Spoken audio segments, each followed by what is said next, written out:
Alright friends, तो विद्यासारथी YouTube channel पर आपका स्वागत है। और आज के इस वीडियो में हम लोग कवर करने वाले हैं चाइल्ड डेवलपमेंट पेडागोजी का एक बहुत ही इम्पोर्टेंट टॉपिक, जिसका नाम है child centred and progressive education. Concept of child centred and progressive education.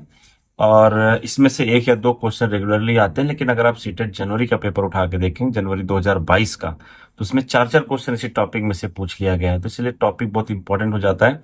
और इसके बाद जो चैप्टर बहुत ईजी है, बस थोड़ा सा जॉन डेवे और इन लोग का जो है थोड़ा हमें कॉन्सेप्ट पढ़ना पड़ता है, लेकिन आप अपने कॉमन सेंस से बच्चे को सेंटर में रख के जो है इसके क्वेश्चन इजीली सॉल्व कर सकते हैं। हालांकि थियरी वीडियो मैंने बना दिया, चैनल को सब्सक्राइब कर लीजिए और आपको सारा थियरी वीडियो यहाँ पर मिलता रहेगा। और साथ ही साथ जो है इसमें इस वीडियो में मैं 12-13 मिनट का वीडियो रहेगा, और जिसमें कि मैं जो है सिर्फ प्रीवियस ईयर क्वेश्चन सॉल्व कराऊंगा। तो प्रीवियस ईयर क्वेश्चन देख के आपको समझ में आ जाएगा कि क्वेश्चन कितना जो है इजी आता है। थोड़ा सा हम फोकस रखेंगे, थोड़ा सा हम अपडेटेड रहेंगे, तो क्वेश्चन आराम से निकल जाते हैं इस चैप्टर की। और साथ ही साथ फ्रेंड्स, अगर आप जैसे सीटेट साइंस और मैथ्स का अगर प्रिपरेशन कर रहे हैं, तो child development, CTET science, maths और first language English and second language Hindi का जो है, अगर आप एस्पिरेंट हैं तो चैनल सब्सक्राइब कर लीजिए। और चलिए फिर हम लोग अपना वीडियो शुरू करते हैं। तो ऑलराइट फ्रेंड्स, तो चलिए शुरू करते हैं पहला क्वेश्चन। और पहला क्वेश्चन यहाँ पर जो हमारे सामने है स्क्रीन पर आपके, यहाँ पर देखो क्या लिखा है। The lab school advocated by John Dewey were example of. तो देखो ये जो एग्जाम्पल है, जॉन डेवे ने बेसिकली प्रोग्रेसिव स्कूल की बात की है। तो जॉन डेवे आए अगर एग्जाम में, तो उसको प्रोग्रेसिव स्कूल, प्रोग्रेसिव करिकुलम, या फिर कैसे जो है हम लोग एजुकेशन को करंट सिनारियो के हिसाब से जो है हमेशा अपडेटेड रख सकते हैं। तो इसी के बारे में जॉन डेवे ने बात की है। और यहाँ पर आपका जो फोर्थ ऑप्शन है ये करेक्ट हो जाएगा, प्रोग्रेसिव स्कूल। नेक्स्ट क्वेश्चन की तरफ बढ़ते हैं फ्रेंड्स। देखो यहाँ पर क्या दिखा है। A class 7 student makes error in mathematics as a teacher you would. तो अब एरर कर रहा है बच्चा, तो हमारा बीइंग टीचर हमारा क्या रोल होना चाहिए। तो देखो पहला ऑप्शन जो है, provide the student the correct answer. देखो करेक्ट आंसर प्रोवाइड कर दोगे, वो आंसर लिख लेगा, लेकिन उसको क्या ही समझेगा, ठीक है। उसको ये भी नहीं समझेगा कि मेरा मिस्टेक कहाँ हो रहा था, ठीक है। तो ये तो गलत ऑप्शन हो गया, तो इसको हटा देते हैं। Allow the student to use calculator. बाप रे, ये तो जो है एकदम ही गलत है। कैलकुलेटर अलाउड ही नहीं है 7 स्टैंडर्ड के स्टूडेंट को, ठीक है। कैलकुलेटर तो जो है 12 स्टैंडर्ड के बाद इंजीनियरिंग वालों को या फिर कॉमर्स वालों को कैलकुलेटर अलाउड करती है गवर्नमेंट। तो इसके बाद ये भी हमारा इनकरेक्ट हो गया। Ask the student to use alternative method और redo it to find out error on his her own, ठीक है। तो स्टूडेंट को बोलना है कि अल्टरनेटिव मेथड यूज करो और इसके बाद जो फिर से ट्राई करो, और try to find out error मतलब कहाँ मिस्टेक हो रहा है वो। तो इससे बच्चा जो है ज़्यादा सीखेगा, उसको ज़्यादा समझ में आएगा, और जब वो खुद से अपनी गलती पकड़ेगा ना, तो दोबारा वो गलती स्टूडेंट्स नहीं करता है। So therefore this is correct option, option number 3। देखो चौथा ऑप्शन जो है, so the students where the errors were made. तो ये दिखा के मतलब नहीं, अब जरूरी नहीं कि अगर क्लास में 40 बच्चे तो 40 जो है सुनेंगे, तो बहुत सारे बच्चों का मिस हो जाएगा। अगर खुद से ढूंढेगा तो ज्यादा मोस्ट अप्रोप्रिएट आंसर यहाँ पर 3 हो जाता है। नेक्स्ट क्वेश्चन की तरफ जाएंगे। प्रोग्रेसिव एजुकेशन डैट डैश, तो क्या है, is based on the principle of conditioning and reinforcement. नहीं, ये नेगेटिव कीवर्ड है, तो ये रीइंफोर्समेंट ये तो ऑप्शन नहीं हो जाएगा, ठीक है। Is centre around text book, नहीं, टेक्स्ट बुक के अराउंड नहीं होना चाहिए। Reforms the belief that teacher has to be firm in her approach, and in today's world children cannot be taught without using punishment। देखो ये punishment आ गया, negative keyword, तो ये भी जो है बिल्कुल भी नहीं होगा। Lay strong emphasis on problem solving and critical thinking। देखो कितना पॉजिटिव ऑप्शन है। तो और ये आया हुआ है 2015 में। तो फ्रेंड्स ऐसे ही क्वेश्चन बनते, थोड़ा नेगेटिव, थोड़ा कीवर्ड्स वगैरह ध्यान में रखेंगे और बच्चे को सेंटर में रखना है, ओके। तो कीप चिल्ड्रेन,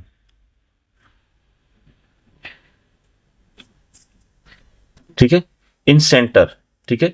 तो सेंटर में बच्चे को रखना है, तो आपका जो है हो जाएगा क्या, आंसर करेक्ट हो जाएगा। तो यहां पर जो है हमारा करेक्ट ऑप्शन, ठीक है। मारना पीटना अच्छी बात नहीं है बच्चों को, ये बिल्कुल भी ना गवर्नमेंट अलाउ करती है ना कोई स्कूल अलाउ करता है, तो ये तो नेगेटिव हो जाएगा। नेक्स्ट क्वेश्चन की तरफ बढ़ते हैं। Child centred pedagogy means, CTET 2016 सितंबर में। तो चाइल्ड सेंटर पेडागोजी मतलब क्या होना चाहिए, देखो, giving primacy to children experiences and their voices, ठीक है। आगे बढ़ते हैं। Teacher dictating the children what should be done. Dictating जो है बहुत सही चीज नहीं होता है, ठीक है, तो ये जो है एलिमिनेट हो जाएगा। Enabling the children to follow prescribed information, ठीक है, एकदम उन्हें रट्टा तोता नहीं बना देना, रोबोट नहीं बना देना है, ठीक है, तो ये भी बहुत ज्यादा सही आंसर नहीं लग रहा है। The teacher leading all the learning in the classroom, हमेशा जो है लीड नहीं करना होता है, बच्चे को खुद का एक्सपीरियंस जो है जरूरी होता है, इसलिए giving primacy to children's experience and their voices, उनका जो है डाउट सुनना चाहिए, उनकी आवाज को सुनना चाहिए, वो क्या बोलना चाहते हैं उस टीचर को प्रॉपर सुनना चाहिए, सो दैट हमें पता चल सके बच्चे का वे ऑफ थिंकिंग क्या है, उस हिसाब से हम उसको गाइडेंस कर सकते हैं, टीचर गाइडेंस कर सकता है, इसलिए यही करेक्ट ऑप्शन हो जाएगा। बढ़ेंगे नेक्स्ट क्वेश्चन की तरफ फ्रेंड्स। सो नेक्स्ट क्वेश्चन देखो क्या दिया हुआ है। Individualised education programme is plan from the perspective of, तो इंडिविजुअलाइज्ड एजुकेशन, ठीक है, इंडिविजुअल लेवल पर, child centre education programme, open school education programme, e learning special education programme, special education programme, तो ये जो है इसका जो करेक्ट ऑप्शन हो जाएगा फ्रेंड चाइल्ड सेंटर्ड एजुकेशन, ठीक है। इंडिविजुअलाइज मतलब एक एक इंडिविजुअल बच्चे पर जो है टीचर का फोकस होना चाहिए, ध्यान होना चाहिए, तो ऐसे में जो है क्या क्या होना चाहिए कि मतलब बच्चा सेंटर में आ गया, तो ये चाइल्ड सेंटर्ड एजुकेशन हो गया। आगे पढ़ते हैं। Which of the following are example of effective learning strategies? Seated July 2019. Which of the following are example of effective learning? Effective learning पर हमें ध्यान देना है, तो setting goals and time table, ठीक है, गोल डिसाइड करना चाहिए, ठीक है, टाइम टेबल फॉलो करना चाहिए, ठीक है। आगे बढ़ते हैं। Making organisational charts and concept map friends बहुत जरूरी होता है, ठीक है, तो इफेक्टिव लर्निंग के लिए बच्चे के दिमाग में एक पूरे चैप्टर का कॉन्सेप्ट मैप हो जाता है, तो उसके बहुत सारे डाउट वहीं पर क्लियर हो जाते हैं कि चैप्टर में पढ़ना क्या है, क्या क्या टॉपिक है, कैसे कैसे क्वेश्चन आते हैं, तो ये भी सही लग रहा है। Thinking of example and non example, सही बात है, एग्जाम्पल्स को ध्यान में रखते हुए अगर बच्चा जो है समझेगा तो उसे ज्यादा समझ में आता है, इसलिए देखो मोस्ट ऑफ द टीचर जो अच्छे टीचर होते हैं वो एग्जाम्पल देके बच्चों को समझाते हैं, तो उन्हें जल्दी समझ में आ जाता है। एक्सप्लेनिंग टू अ पीयर, सही बात है, और सेल्फ क्वेश्चनिंग, भाई सही बात है, सेल्फ, तो इसमें ना सारे ही करेक्ट ऑप्शन है, A B C D E, तो these all are the example of effective learning strategy, तो ये हमारा पहला ऑप्शन करेक्ट हो जाएगा। बढ़ेंगे नेक्स्ट क्वेश्चन की तरफ फ्रेंड्स। नेक्स्ट क्वेश्चन क्या कहता है। In a progressive classroom assessment of learners during the process of teaching learning, ठीक है, तो जब हम लोग क्लासरूम में बच्चों का असेसमेंट करते हैं, जब कोई टीचर असेसमेंट करता है इन टीचिंग लर्निंग, जब क्लास चल रहा हो रनिंग क्लास में, तो उस पर क्वेश्चन आया सीटेट 2021 में, is helpful in identifying high low and non achievers for the purpose of giving feedback to parents. ये नहीं है पूरा, आप जो नहीं गेस कर सकते हो, बहुत ही मान लो बहुत ही होशियार बच्चा है तो भी कुछ क्वेश्चन का अगर आंसर नहीं कर पाता और उसके बेसिस पर आप जज कर लेंगे तो वो हाई अचीवर होकर लोअर या फिर नॉन अचीवर में आ जाएगा, तो आप जो प्रॉपर फीडबैक उसके पेरेंट्स को नहीं दे सकते, इसलिए ये इनकरेक्ट हो जाएगा। is very important since it gives insight into children's understanding and helps the teacher to reflect on her pedagogy। नहीं, ये भी नहीं है, इससे आप जो है प्रोग्रेसिव क्लासरूम में असेसमेंट से आप जो है पेडागोजी वगैरह को नहीं जज कर सकते हैं। Is not at all helpful in children's learning, ठीक है। Create a hindrance in the process of children's learning, नहीं ये नहीं होगा, सेकेंड ऑप्शन करेक्ट है यहाँ पर, ठीक है। मोस्ट अप्रोप्रिएट आंसर जो है is very important since it gives insight into children's understanding, ठीक है। तो अगर आप जो है टीचिंग लर्निंग टाइम पर जो है अगर आप एसेस करते हो बच्चों को, आप उनका जो है नॉलेज चेक करते हो, तो ये ऑब्वियसली ये थोड़ा हेल्पफुल हो जाता है टीचर के लिए एंड और यहाँ पर पेडागोजिकल, तो यही आपका करेक्ट ऑप्शन होगा इन चारों में से, ठीक है। नेक्स्ट क्वेश्चन देखते हैं। By working in group teaching and helping each other children, तो ग्रुप में जब बच्चे काम करते हैं, by working in group teaching and helping each other children, अब देखो ऑप्शन में क्या दिया है, get distracted and hence it is ineffective, नहीं, ग्रुप में काम करने से इनइफेक्टिव या फिर डिस्ट्रैक्टेड जैसा कोई चीज नहीं है। Develop competitive tendency and that hinder learning, नहीं ये भी नहीं है।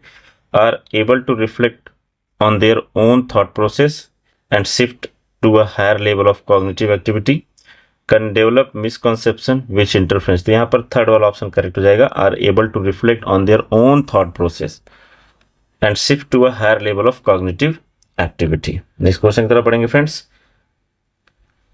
While introducing a new topic, a teacher should ask question which। तो जब भी नया टॉपिक स्टार्ट करते हैं तो टीचर को जो है क्वेश्चन पूछना चाहिए, और उस क्वेश्चन की क्वालिटी, उस क्वेश्चन का जो है क्या जो है क्राइटेरिया होना चाहिए।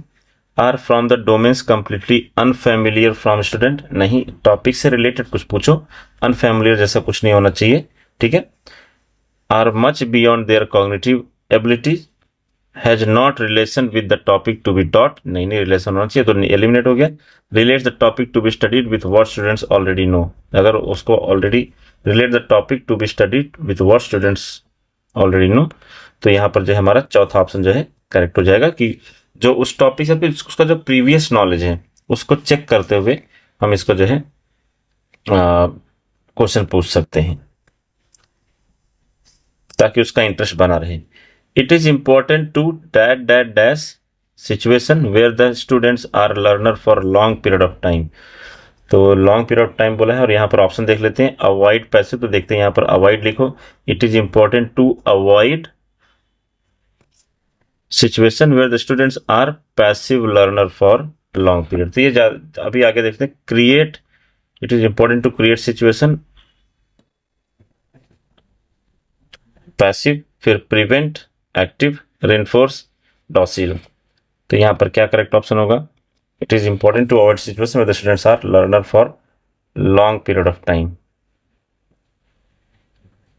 या फिर create, it is important to create situation where the students are learner are passive learner. नहीं, यहाँ पर पैसिव नहीं, यहाँ पर पहला वाला ऑप्शन जो है करेक्ट हो जाएगा कि ऐसा नहीं होना चाहिए कि आप जो है पढ़ाए जा रहे हो, कोई टीचर पढ़ाया जा रहा है, ठीक है, और लेकिन जो चिल्ड्रन है वो क्या है, वो पैसिव है, मतलब वो क्लासरूम में है लेकिन वो ध्यान से सुन नहीं रहे हैं, तो उसका कुछ मतलब नहीं है।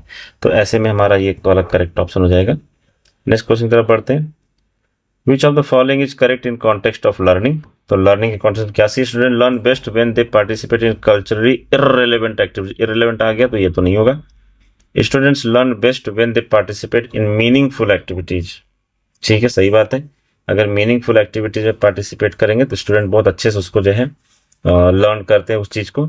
Students learn best when they participate in culturally relevant activities, ठीक है, कल्चरली रिलेवेंट एक्टिविटीज। और यहाँ पर जो है students learn best when they participate meaningful, तो जिस ज्यादा सही जो है ये सेकंड वाला लग रहा है, लेकिन चौथा ऑप्शन में देख लेते हैं।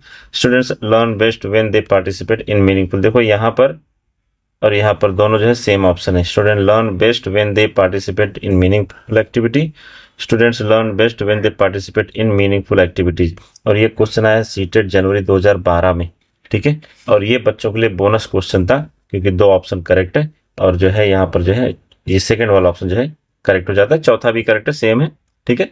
तो फ्रेंड्स आज के लिए इतना ही, एंड थैंक यू। नहीं, एक क्वेश्चन और है, देखते हैं। In child centre education assessment, in child centered education assessment is undertaken through few periodic examination, नहीं जरूरी नहीं है। takes place through written objective type test, नहीं, सिर्फ ऑब्जेक्टिव एमसीक्यू नहीं होना चाहिए। does not take place at all, is considered an integral part of। देखो इसमें से ज्यादा पॉजिटिव क्या लग रहा है, ज्यादा पॉजिटिव ऑप्शन नंबर 4 लग रहा है, is considered an integral part of the process of learning, ठीक है। ये जो है होना चाहिए, असेसमेंट होते रहना चाहिए time to time, so that हमें बच्चों के बारे में पूरा जो है फीडबैक मिलता रहे और हम उसके डेवलपमेंट में ये कर सकते हैं। और क्वेश्चन है, विच of the following defines a progressive classroom. तो प्रोग्रेसिव क्लासरूम कैसे डिफाइन होगा, तो जो पॉजिटिव होगा वही प्रोग्रेसिव होगा। लर्निंग फॉर एग्जाम, देखो एग्जाम के लिए पढ़ना अच्छी बात नहीं है, ठीक है, ये जो है नेगेटिव हो गया, और इसको NEP भी रिकमेंड नहीं करता, गवर्नमेंट भी नहीं रिकमेंड करती, ठीक है। फोकस ऑन एक्सपीरियंशियल लर्निंग, ठीक है, ये सही है। डी कॉन्टेक्चुअलाइज करिकुलम, नहीं। टीचर सेंट्रिक पढ़ेगा, नहीं, तो ये हमारा जो सेकेंड वाला ऑप्शन है सीटेट जनवरी 2012 में। और देखो फ्रेंड्स ऊपर वाले क्वेश्चन में भी सीटेट जनवरी 2012, मतलब इसी चैप्टर में से 2 क्वेश्चन आ गए, देखो यहाँ पर 3 हो गए, 2022 सॉरी, 3 क्वेश्चन आ गए, 4 क्वेश्चन देखो सीटेट जनवरी 2022, अच्छा सब 2021 2022, देखो सब 2022 के क्वेश्चन आए हुए हैं। तो जो है हमें इस चैप्टर पर जो है और प्रैक्टिस करना पड़ेगा। और भी क्वेश्चन मैं लाऊंगा। अगर आप चैनल पर नए हैं तो सब्सक्राइब कर लीजिए, बेल आइकॉन दबा लो, सो दैट जैसे वीडियो आता है रिकॉर्डेड मैनर में रहता है फ्रेंड्स, तो आपको तुरंत नोटिफिकेशन मिलेगा। और रोज वीडियो मैं बना रहा हूँ, तो रोज हमारा वीडियो यहाँ पर पोस्ट होता है, तो इसलिए जो है अपडेटेड रहिए। And thank you and take care, और सब्सक्राइब कर लीजिए चैनल। बाय।